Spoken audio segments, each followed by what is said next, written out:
Yes, Yongblood. Yes, sir. Thank you so much for allowing me to come before you and speak.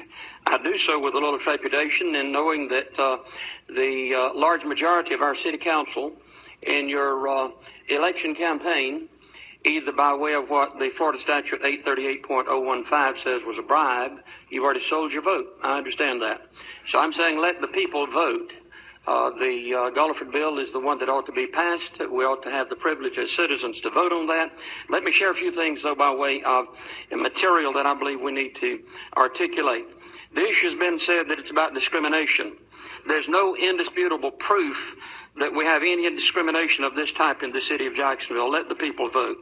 Our families must be preserved, protected, and provided for this, against this special rights, special protection, anti-family ordinance that will destroy the family. The special sodomite protection bill will literally not just open the doors, but take the doors off the bathroom, Councilman Hazuri. We need to understand that the people need to have the right to vote. Jacksonville families have already suffered enough at the hands of the perverts, the pedophiles. Our kids are being molested in the public bathrooms. And by the way, the head leader of this organization, Equality Jacksonville and Equality America, just escaped prison by writing a check for over $290,000 for mistreating, by way of being a pedophile, a 6-year-old in a bathroom.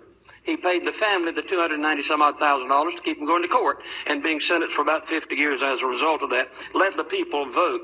As a nation, as a state, we already have civil rights laws that protect. We have the EEOC, we have the civil rights of the United States of America, the civil rights of the state of Florida. We need no other layer of government to control the actions of moral, ethical people that this ordinance would do if passed. Human Rights Ordinance and the National Gay and Lesbian, Bisexual, Transsexual, Transgendered, and Queer group are all that are pushing to take our children at a younger and younger age. Let the people vote. For the moral 98%, and by the way, the CDC in 2013, in March of that year, said that we have across the nation 0.67% sodomites or homosexuals, transsexuals, whatever queer label that you want to give. And then the Pew Research poll said it was 0.87%. In either event, it's less than 1%. Even if we double that for the sodomite group in our city and say that there's a 4% number, then that's still defeating the purpose of allowing the majority of the people, the moral, ethical people in our city, take the stand. We need to have the right to vote. We, the people, need to vote. How many laws do we need to have? How many laws need to be placed on the books that's going to resolve the issue that's before us that they claim that they need special rights for? Think of our children. I've got 10 grandkids. I'm concerned about where we're going in our nation if we have the Hazuri bill passed.